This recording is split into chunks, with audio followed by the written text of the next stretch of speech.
शरीर में एक ऐसा नाजुक अंग होता है जिसकी जानकारी जीव जंतु और मनुष्य सबको है। क्या आप जानते हैं वह अंग कौन सा है? कोई इस अंग पर दबाव डालकर किसी को अपने कब्जे में कर लेता है, तो कोई किसी को मौत की नींद सुला देता है। एक शेर भी जब हिरण का शिकार करता है तो उसका पूरा पूरा यही प्रयास होता है कि किसी तरह उसकी गर्दन दबोच ले। दो इंसान जब मरने या मारने पर उतारू हो जाए तो उनका भी यही प्रयास होता है कि किसी तरह गर्दन पकड़कर गला दबा दे।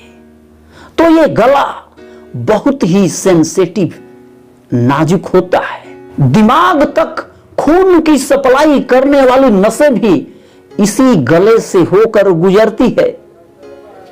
तो सांस लेने के बाद श्वसन नलिका भी इसी गले से होकर हमारे फेफड़ों तक पहुंचती है। तो यदि गर्दन ही दबा दिया जाए, व्यक्ति की मौत हो जाती है। अब आप सोच रहे होंगे, कहीं मैं आपको किसी को जान से मारने की टिप्स तो नहीं दे रहा। बिल्कुल ऐसी बात नहीं है। दरअसल यह जो सेंसिटिव नाजुक अंग है, 7 चक्रों में से एक चक्र से जुड़ा है और उस चक्र का नाम विशुद्धि चक्र, थ्रोट चक्र या कंठ चक्र है। विशुद्धि चक्र कितना नाजुक है, कितना संवेदनशील है, आप इसी बात से समझ सकते हैं। जब आप अत्यधिक ठंडा पी लेते हैं तो आपके गले में खराश आ जाती है, आपके गले में दर्द होता है। शादी विवाह में जब महिलाएं अधिक देर तक गीत गाती हैं तो उनका गला फंस जाता है। जब आप अत्यधिक तेल मसालेदार भोजन का सेवन करते हैं तब भी आपका गला खराब हो जाता है। दूषित वायु, दूषित जल और दूषित भोजन करने से भी यह गला विशुद्धि चक्र प्रभावित होता है। आपको जानकर हैरानी होगी कि इस चक्र के साथ जो एंडोक्राइन ग्लैंड जुड़ा है उसे थायराइड ग्लैंड कहते हैं। और यह थायराइड ग्लैंड कितना सेंसिटिव है, यदि आप जान जाए तो आपको आश्चर्य होगा। जब यह थायराइड ग्लैंड अत्यधिक सक्रिय हो जाए तो हाइपरथायराइडिज्म की बीमारी, और जब यह कम सक्रिय हो तो हाइपोथायराइडिज्म की बीमारी हो जाती है। और ये सभी बीमारियां मेटाबॉलिक डिसऑर्डर है, मेटाबॉलिक डिजीज है। मेटाबॉलिक डिजीज कहने का मतलब ये बीमारियां ला इलाज बीमारियों में शुमार होती हैं। आप अपने विशुद्धि चक्र, अपने थ्रोट चक्र को, अपने कंठ चक्र को बैलेंस करके थायराइड से उत्पन्न होने वाली बीमारियों को दूर कर सकते हैं। विशुद्धि चक्र आपके गले में कंठ के पीछे स्थित होता है, तो वही थायराइड ग्लैंड आपके गले में सामने की ओर एक तितली नुमा छोटी सी ग्रंथि होती है। हमारा शरीर जिन तरीकों से ऊर्जा का इस्तेमाल करता है, हमारे शरीर में इस ऊर्जा का नियंत्रण ये थायराइड ग्लैंड ही करता है। यानी थायराइड ग्लैंड हमारे मेटाबॉलिज्म को नियंत्रित करता है। अब आप सोच रहे होंगे ये मेटाबॉलिज्म क्या है?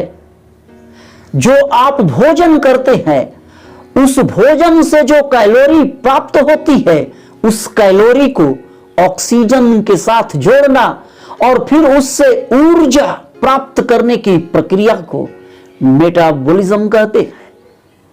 तो यह विशुद्धि चक्र, यह थायराइड ग्लैंड पूरी तरह शरीर के ऊर्जा से जुड़ी हुई है। और आप तो जानते हैं शरीर में ये जो 7 चक्र होते हैं हमारे रीढ़ की हड्डी में, इन 7 चक्रों को हम एनर्जी सेंटर्स या ऊर्जा केंद्र कहते हैं। इन चक्रों में ऊर्जा ऊपर की तरफ बढ़ती है तो हम ऐसा समझते हैं कि हमारे चक्र बैलेंस है। हमारी अनुभूति बढ़ती हुई ऊर्जा के साथ बहुत ही सुखद होती है। शरीर में कई अनुभूतियां होती हैं, लेकिन वही ऊर्जा जब ऊपर से नीचे की ओर बहने लगती है तो ये नेगेटिव ऊर्जा का संचार होता है और हमें बहुत ही असहजता महसूस होती है। आप कैसे जानेंगे कि आपका थायराइड ग्लैंड अनबैलेंस है या आपके विशुद्धि चक्र में किसी प्रकार की गड़बड़ी है? जब आपका मूड अचानक स्विंग होने लगे, यानी अचानक आप उदास हो जाए और अगले ही पल आप खुश हो जाए, अचानक शरीर में बेचैनी महसूस होने लगे और अगले ही पल आप शांत हो जाए, अचानक आपका पूरा शरीर सुस्त पड़ जाए, तो कभी आप अपने आप को ऊर्जावान महसूस करने लगे, कभी आपके दिल की धड़कन धीमी हो जाए, तो कभी अचानक ये धड़कन तेज होने लगे, कभी आपके शरीर में अत्यधिक गर्मी बढ़ जाए, आप पसीने पसीने हो जाए, तो कभी आपकी त्वचा शुष्क हो जाए, कभी बार बार आपको मल त्याग होने लगे, तो कभी कब्ज की समस्या हो जाए, कभी आपका वजन तेजी के साथ बढ़ने लगे, तो कभी अचानक आपका वजन घटने लगे। यदि ये मिले जुले हुए लक्षण आपके शरीर में दिखाई दें, तो आप समझ जाए आपका थायराइड ग्लैंड अनबैलेंस है, आपके विशुद्धि चक्र में कुछ गड़बड़ी है। तो विशुद्धि चक्र का संबंध सीधा सीधा आपके शरीर के ऊर्जा से है और यह ऊर्जा सकारात्मक या नकारात्मक दोनों प्रकार की हो सकती है। तो नकारात्मक ऊर्जा में छिपी हुई अशुद्धियों को फिल्टर करके प्यूरिफाई करने का काम यह विशुद्धि चक्र ही करता है। इसीलिए इस चक्र को विशुद्धि चक्र कहते हैं। यह पूरी तरह आपके शरीर के सुरक्षा से, आपके शरीर की शुद्धता से जुड़ा हुआ है। आपके घर में बिजली के बोर्ड में एक फ्यूज लगा होता है और जब अधिक वोल्टेज आता है तो सबसे पहले यह फ्यूज जल जाता है और आपके घर का पूरा विद्युत कनेक्शन सुरक्षित रहता है। आप अपने आप को सुरक्षित महसूस करते हैं। ठीक उसी प्रकार यह विशुद्धि चक्र आपके शरीर की शुद्धता को सुनिश्चित करता है। जब कोई अशुद्धि आपके शरीर में प्रवेश करती है, नकारात्मक ऊर्जा जब आपके शरीर में प्रवेश करती है, तो सबसे पहले यह विशुद्धि चक्र ही प्रभावित होता है। आपने महसूस किया होगा, बीमार पड़ने से पहले गले में खराश उत्पन्न होती है, फिर बदन दर्द होता है और फिर कई प्रकार की बीमारियां आपके शरीर में आने लगती है। विशुद्धि चक्र आपके गर्दन से नीचे आपके पूरे शरीर से जुड़ी है और आपके गर्दन से ऊपर आपके दिमाग से भी जुड़ी है।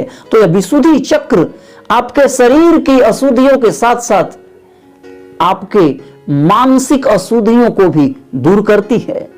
शारीरिक अशुद्धियों को तो आप समझते हैं, लेकिन मानसिक अशुद्धियों को आप नहीं समझते। लेकिन एक बात तो आप जरूर समझते हैं, हमारे शरीर में 80% बीमारियों की जड़ हमारा यह दिमाग है। मानसिक रूप से जो अशुद्धियां हमारे शरीर में आती हैं, उनके कारण हम ज्यादा बीमार पड़ते हैं। यह जो कंठ है, इस कंठ के पीछे एक स्वर यंत्र छुपा है। इस स्वर यंत्र से ही ध्वनि उत्पन्न होती है, तब आप बोल पाते हैं। इससे कि पहले आप बोलना शुरू करते हैं, ध्वनि पहले आपके कंठ में वोकल कॉर्ड में उत्पन्न होती है, फिर आप बोलते हैं। इस बात को आप समझ लें किस प्रकार ये मानसिक अशुद्धियां आपके विशुद्धि चक्र को प्रभावित करती है। जब आप अपने मन में किसी के प्रति घृणा, नफरत, ईर्ष्या या दुश्मनी का भाव रखते हैं, आप अहंकार में जीते हैं और आप घमंड के कारण किसी से बात नहीं करते, या आप अपने परिवार में ही किसी से रूठ जाते हैं, आप उनसे बात नहीं करते, तो इसका मतलब ये नहीं कि बातचीत रुक चुकी है। आप अपने मन में अपने आप से जो कुछ बातें कर रहे होते हैं, जो इनर चैटरिंग चल रही होती है, उसमें भी एक ध्वनि पैदा होती है। और जब वह ध्वनि पैदा होती है तो ये ध्वनि बिल्कुल नेगेटिव वाइब्रेशन में, नेगेटिव फ्रीक्वेंसी में होती है और इस ध्वनि के कारण आपका कंठ चक्र जहां से ध्वनि उत्पन्न होती है ये प्रभावित होता है।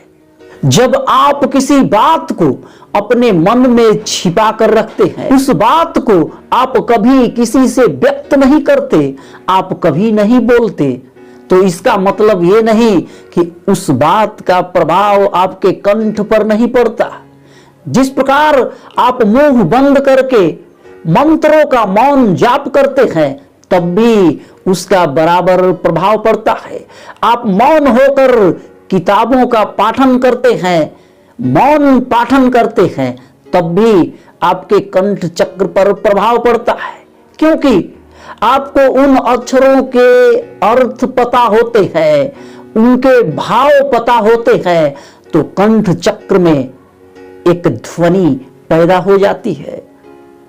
लेकिन यदि आपको कोई भाषा मालूम नहीं है और उस भाषा का शब्द आपके सामने रख दिया जाए तो आपके मन में कोई भाव पैदा नहीं होगा, कोई तरंग भी पैदा नहीं होगी, क्योंकि वो बात, वो लिखावट आपके समझ के परे है। जब आप बोलना चाहते हो और बीच सभा में आपको बोलने का मौका न मिले, आप अपने विचारों को व्यक्त न कर पाए, तो आपके अंदर हीन भावना उत्पन्न होती है, आप कुंठा के शिकार हो जाते हैं और कुंठा से कंठ चक्र अनबैलेंस हो जाता है। सच छिपाकर झूठ बोलने से, दबाव में बोलने से, सच्चाई या ईमानदारी पूर्वक नहीं बोलने से भी कंठ चक्र प्रभावित होता है, क्योंकि जब आप अंदर ही अंदर अपनी बात को दबाते हैं तो वहां बार बार ध्वनि ऊर्जा फ्लक्चुएट होती है और आपका कंठ चक्र, ये विशुद्धि चक्र अपने आप ही अशुद्ध होने लगता है। यहां पे अशुद्धियां आ जाती है, ये अनबैलेंस हो जाता है।